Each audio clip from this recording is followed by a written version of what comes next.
من لا نبی بعدہ اما بعد صفحہ نمبر 220 سورہ یوسف سورہ نمبر 12 آیت نمبر 69 اعوذ باللہ من الشیطان الرجیم بسم اللہ الرحمن الرحیم ولما اور جب داخل ہوئے وہ علی یوسف علیہ السلام پر آوا الیہ تو انہوں نے جگہ دی اپنی طرف اخاہ اپنے بھائی کو قال کہا انی انا اخوک بے شک میں تیرا بھائی ہوں فلا تبتئس پس نہ غم کر تو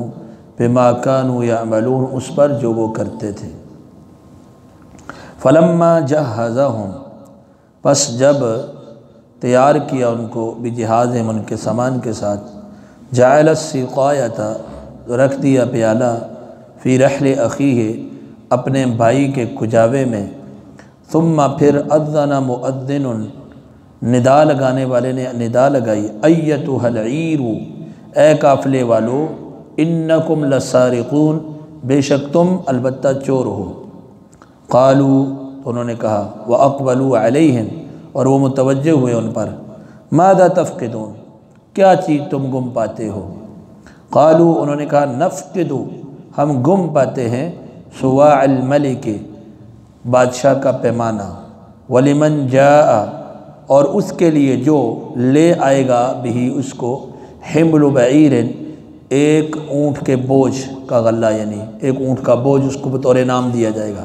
وَأَنَا بِهِ زعیم اور میں اس کا ضامن ہوں قالوا انہوں نے کہا تاللہ اللہ کی قسم لقد علمتم یقیناً تم جانتے ہو ما جئنا نہیں آئے ہم لنفسد فی الارض تاکہ ہم فساد کریں زمین میں وما کننا سارقین اور نہیں ہیں ہم چوری کرنے والے جب سیدنا یوسف علیہ السلام کے بھائی دوبارہ غلہ لینے کے لیے آئے اور ساتھ میں پدری بھائی ان کے سگے بھائی کو بھی لے کر آگئے والد گرامی نے اجازت دی وہ بات آپ پیچھے پڑھ چکے ہیں تو یوسف علیہ السلام نے انہیں بہترین جگہ دی اپنے بھائی کو خصوصی طور پر آوا الیہ اخاہ اور ان سے بظاہر ظاہر ہے ان سے الگ کر کے ہی اپنی جگہ پر انہیں اپنا تعارف بھی کروا دیا کہ انی انا اخوک میں تمہارا بھائی ہوں بس یہ جو کچھ سلوک کر رہے ہیں تو اس پر پریشان نہ ہونا غم نہ کر تو اب سیدنا یوسف علیہ السلام نے ظاہر بات ہے ان کو یہ بھی بتلایا ہوگا کہ میرے ساتھ انہوں نے کون سا رویہ اختیار کیا اور پھر یہاں تک پہنچنے تک جو بھی پریشانی آئی جو بھی مصیبت آئی تو ان کو تسلی دے دی حوصلہ دے دیا اپنی جگہ پہ کر کے ان دوسرے بھائیوں کو نہیں پتہ چلا تو ان سے کہا کہ میں تمہارا بھائی ہوں لہذا تم نے غم نہیں کرنا جو کچھ یہ پریشانیاں یہ دیتے رہے ہیں جو کچھ بھی یہ معاملات کرتے رہے اس پر اب غم کرنے کی ضرورت نہیں اب تو وقت آ گیا ہے پھر جب ان کے سامان کو تیار کیا جو دوبارہ وہ غلہ لینے کے لیے آئے تو ایک تفاسیر کے اندر مختلف وہ اقوال ہیں ائمہ کے کہ کچھ نے کہا وہ پیالہ سونے کا تھا کچھ نے کہا وہ پیالہ چاندی کا تھا بہرحال وہ ایک پیالہ جب سامان کا ان کا تیار کیا تو اپنے بھائی کے سامان کے اندر ہی نا وہ پیالہ رکھ دیا اور پیالہ رکھا جو ان کا بھائی پدری بھائیوں نے جو ان کا سگا بھائی تھا جن کا بنیامین نام لوگ بتاتے ہیں ان کا تو پھر ایک ندا گانے والے نے ندا لگائی کہ اے قافلے وارو بے شک تم چور ہو تو یہاں پر عموماً جو تفسیر کی جاتی ہے وہ یہ کی جاتی ہے کہ سیدنا یوسف علیہ السلام نے ایک تدبیر کی تدبیر یہ کی کہ اپنے بھائی کے تھیلے کے اندر جو ہے انہوں نے ایک پیالہ رکھ دیا اور پھر اپنے جوانوں سے کہا اعلان کرو بادشاہ کا پیالہ گم ہو گیا تو جب بادشاہ کا پیالہ ڈھونڈنے کے لیے انہوں نے اعلان کیا قافلے والوں سے تو پھر قافلے والوں سے وہ آگے جو بات آ رہی ہے پھر تلاشی بھی لی تلاشی لینے پر وہ پیالہ ظاہر ہے پہلے دوسروں کے تھیلے کو دیکھا پھر اپنے بھائی کے تھیلے کو دیکھا تو وہ پیالہ جو ہے وہ ان کے بھائی کے تھیلے میں تھا ظاہر ہے خود رکھا ہوا تھا تو وہ نکالا تو کہا دیکھو یہ تو اب تم نے خود کہا تھا کہ جس کے پاس مسروقہ مال ملے گا اس کو ہمیں رکھنا پڑے گا، وہی اس کا بدلہ ہے۔ تو اس طریقے سے انہوں نے اپنے بھائی کو اپنے پاس روک لیا، اس ہیلے کے ساتھ، اس طریقے کے ساتھ۔ پھر کچھ لوگوں نے اس کے اوپر اعتراض بھی وارد کیے کہ بھائی ایک پیغمبر کیسے یہ کر سکتے کہ اپنے بھائی کے لیے سامان میں رکھے مال، پھر اس کے اوپر ہی چوری کا الزام لگا دیں اور پھر اسے اپنے پاس رکھ لے، یہ کیسے ہو سکتا ہے؟ پھر جواب دینے والوں نے جواب دیا، آگے اللہ تعالیٰ خود فرماتے ہیں کذالک کدنا لیوسف، اس طرح تو ہم نے یوسف علیہ السلام کے لیے تدبیر کی، تو یہ اللہ کی حکم اور اللہ کی مرضی سے تھا، ظاہر ہے تو اس میں کوئی ایسا مسئلہ ہی نہیں، جواب تو ہے ہی ہے۔ اور ایک دوسری تفسیر اس کی یہ کی جاتی ہے جو زیادہ اچھی ہے، وہ یہ ہے کہ سیدنا یوسف علیہ السلام نے اپنے بھائی کے جو سگا بھائی تھا اس کے تھیلے کے اندر نہ پیالہ رکھ دیا، اس کے تھیلے کے اندر پیالہ رکھ دیا تاکہ دوسرے بھائیوں کو پتہ نہ چلے، اور یہ جو میرا پیالہ ہے ظاہر ان کا اپنا تھا، یہ میرا بھائی لے لے، آسودگی آ جائے گی، قحط کے حالات ہیں، حالات بھی خراب ہیں، یہ گھر لے جائے پیالہ سونے کا یا چاندی کا ان کے کام آئے گا، قیمتی سامان تھا وہ، تو اپنے بھائی کی اس غلے والے تھیلے میں وہ قیمتی سامان بھی رکھ دیا۔ تو جو کام کرنے والے خدام تھے ان خداموں کو پیالے کی ضرورت محسوس ہوئی کہ وہ ناپنے کے لیے بھی کام آتا تھا غلے کو، تو انہوں نے ان کو غلہ دیا ان کو، تو جب ان کو ناپنے کے لیے وہ ضرورت پڑا تو انہوں نے دیکھا پیالہ نہیں، ڈھونڈا نہیں ملا، تو انہوں نے دیکھا کہ یہی لوگ ابھی آئے تھے ہمارے پاس، اس طرف تو اور ابھی کوئی نہیں آیا، ابھی جب پیالہ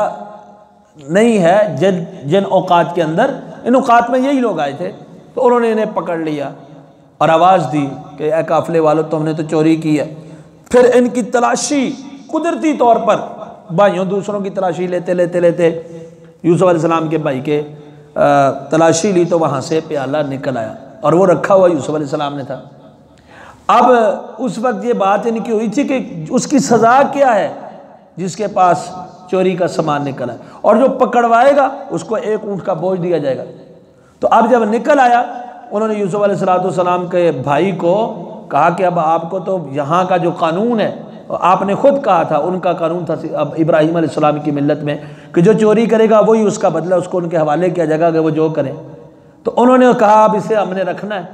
جب یوسف علیہ السلام کے پاس لایا گیا تو یوسف علیہ السلام نے کہا بھائی ٹھیک ہے رکھ لو، ان کو تو اور فائدہ ہو گیا، وہ خاموش ہو گیا، حالانکہ پیالہ انہوں نے خود رکھا ہوا تھا۔ تو اس طرح اللہ تعالیٰ نے ان کے لیے تدبیر کی، یعنی پیالہ رکھوا دیا تھا پہلے ہی، بعد میں یہ سارا معاملہ اللہ نے کروا کے یوسف علیہ السلام کے بھائی کو یوسف علیہ السلام کے لیے روک دیا۔ اب اس پہ کوئی اعتراض وارد نہیں ہوتا کہ یہ پیغمبر کی شان کے خلاف ہے یا نہیں ہے، کوئی بھی ہے، یہ بات زیادہ اچھی لگتی ہے تفسیر اس کی تفسیر میں، تو وہ اسی طرح ہوگا۔ تو یوسف علیہ السلام انہوں نے کہا، ایک ندا لگانے والے نے ایتو العیر انکم لسارقون، اے قافلے والو تم نے تو چوری کی ہوئی ہے، تو ان کی طرف متوجہ ہوئے کہا تمہارا گماں کیا ہے، گم کیا ہوا ہے؟ انہوں نے کہا نفقد سواع الملک، ہم بادشاہ کا پیمانہ گم پاتے ہیں، اور جو اس پیمانے کو لے کر آئے گا بطور انعام اسے ایک اونٹ کا غلہ دے دیا جائے گا۔ اب آپ اندازہ لگائیں اس پیالے کی قیمت کتنی ہوگی، ایک اونٹ غلہ اس پیالے کے ملنے پر دیا جا رہا ہے، پیالہ کتنا قیمتی ہوگا، ظاہر ہے ایک اونٹ کے بوجھ جتنے غلے سے زیادہ قیمتی ہوگا نا، تبھی تو اس کا انعام اتنا ہے۔ اور اس نے کہا نبی زعیم، میں اس کا ذمہ دار ہوں، ضامن ہوں، اس کو یہ انعام ضرور ملے گا جو یہ لے کے آئے گا۔ تو انہوں نے کہا اللہ کی قسم تم بھی جانتے ہو ہم تو قحط کے مارے یہاں پر غلہ لینے آئے ہوئے ہیں، ہم فساد کے لیے نہیں آئے، لنفسد فی الارض، اس کا مطلب ہے چوری زمین کے اندر فساد ہے، چوری کرنا زمین کے اندر فساد ہے۔ کہا ما جئنا لنفسد فی الارض، ہم اس لیے نہیں آئے کہ زمین میں فساد کریں،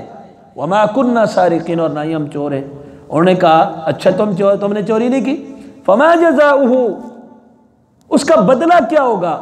ان کنتم کاذبین، اگر تم جھوٹ بول رہے ہو، اگر پیالہ تمہارے پاس سے نکل آیا تلاشی تو ہم لیں گے، تو پھر جھوٹ بولنے پر تمہاری سزا کیا ہوگی؟ انہوں نے کہا جزاؤہ من وجد فی رحلی فہو جزاؤہ، جس کے سامان سے وہ پایا گیا وہی اس کی سزا ہے، اور کذالک نجزی الظالمین، اسی طرح ہم بدلہ دیتے ہیں ظالموں کو۔ مطلب سیدنا ابراہیم علیہ السلام کے دین میں یہی تھا کہ وہ چور ان کے حوالے کر دیا جاتا تھا۔ تو انہوں نے کہا ہم تو ظالموں کو یہی بدلہ دیتے ہیں، تو چور کی یہی سزا ہوگی، ہماری شریعت میں چور کا ہاتھ کاٹا جاتا ہے نا، تو کہا یہی سزا ہوگی۔ فَبَدَأَ بِأَوْعِيَتِهِمْ قَبْلَ وِعَاءِ أَخِيهِ، تو انہوں نے ابتدا کی ان کے تھیلوں کی، اپنے بھائی کے تھیلے سے، یوسف علیہ السلام کے بھائی کے تھیلے سے پہلے باقیوں کے تھیلوں کی جو ہے انہوں نے تلاشی لی۔ ثُمَّ اسْتَخْرَجَهَا مِنْ وِعَاءِ أَخِيهِ، پھر ان کے بھائی کے تھیلے سے اس سامان کو نکال لیا، ظاہر ہے ملا وہاں سے تو وہیں سے نکال لیا۔ كَذَلِكَ كِدْنَا لِيُوسُفَ، اللہ تعالیٰ فرماتے ہیں اسی طرح ہم نے تدبیر کی یوسف علیہ السلام کے لیے۔ تدبیر کیوں کی؟ مَا كَانَ لِيَأْخُذَ أَخَاهُ فِي دِينِ الْمَلِكِ، وہ نہیں تھے کہ اپنے بھائی کو روک لیتے بادشاہ کے قانون کے مطابق، الا ان شاء اللہ، مگر یہ کہ اللہ چاہے، یعنی اس بادشاہ کے قانون کے مطابق وہ اپنے بھائی کو رکھنے کے مجاز نہیں تھے۔ تو یہ جو طریقہ اپنایا گیا، اس طریقے میں اب بھائی کو روکنا پڑا۔ کیوں؟ انہوں نے کہا تھا جو بھی جس کے ہاتھ سے چوری نکلے گی تو وہ تمہارے حوالے کر دیا۔ اب ان کو یوسف علیہ السلام کے حوالے کر دیا گیا۔ اب اگر یوسف علیہ السلام ویسے اس کو رکھتے تو بادشاہ کا جو اس وقت کا قانون تھا حکومت کا، اس حکومت کے قانون کے مطابق ان کو اپنے پاس رکھنا ان کے لیے اس کے مجاز نہیں تھے، نہیں رکھ سکتے تھے۔ تو اللہ فرماتے ہیں کہ ہم نے اسی طرح یوسف علیہ السلام کے لیے تدبیر کی کہ وہ